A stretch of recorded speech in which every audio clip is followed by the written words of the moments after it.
So for the box jump, there is going to be a time in which I demo it. I might move slightly out of frame. I am not tall, but I'm a little bit too tall for this frame, which I feel a little bit proud about. But for the box jump, the most important thing is the setup. Make sure that your box is not too high. The point is not to jump on the highest box possible. It's to be able to jump in a position where you're landing at about 180, not 180 degrees, wow, 120 degrees, 90 to 120, and you're taking out the force that could be placed on your body if you jump that high and then land on the floor. The box just takes off some of the force that you would be absorbing if you had another ground contact time from your jump all the way to the ground. So we're working on jumping really high and we want to develop power in this movement, but you don't need to find the highest box to barely make it to the box. You want to find a box that you can jump on and land on efficiently. When you do this, you want to set up in a position where your feet are not super far away from the box. This is going to be dependent on you, how tall you are, how long your legs are, but I like to have it where I could kind of power lunge into and onto the box. You also want to use your arms in this movement.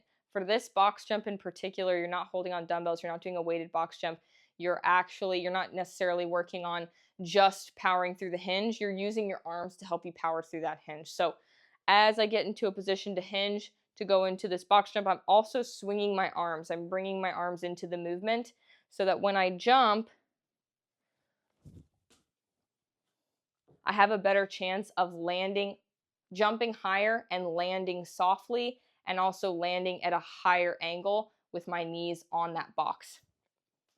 That's another thing. Whenever you land, you don't want to land hard.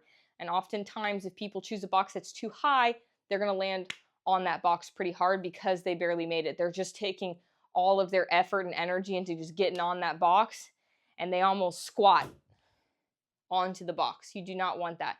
You want to be able to jump, float onto the box, and really all that box does is just catch that landing for you so that you're not landing on the ground again. I'm standing.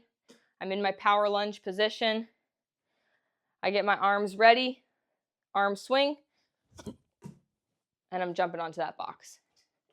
If you do land a little bit harder like I did on that jump, all that does is cue to you that when you jump, you're putting a lot of effort into the jump that you're landing now becomes also really effortful. You want to jump in a way where you're putting a high degree of effort, but it doesn't feel like you're putting a high degree of effort into the jump. That might make sense to somebody and it might not make any sense to anybody. Also, sometimes if your feet are not in the right position, you can land weird as well. If you feel like you're jumping from a distance forward, you might have to jump now with more effort because you're jumping higher and forward, and that takes a lot of energy. So I'm in my position. I'm in a good power lunge position. I swing. I get into a hinge position. I'm not fully squatting into this. I'm not wasting energy fully squatting. I'm just getting in a hinge. And I jump, floating onto the box.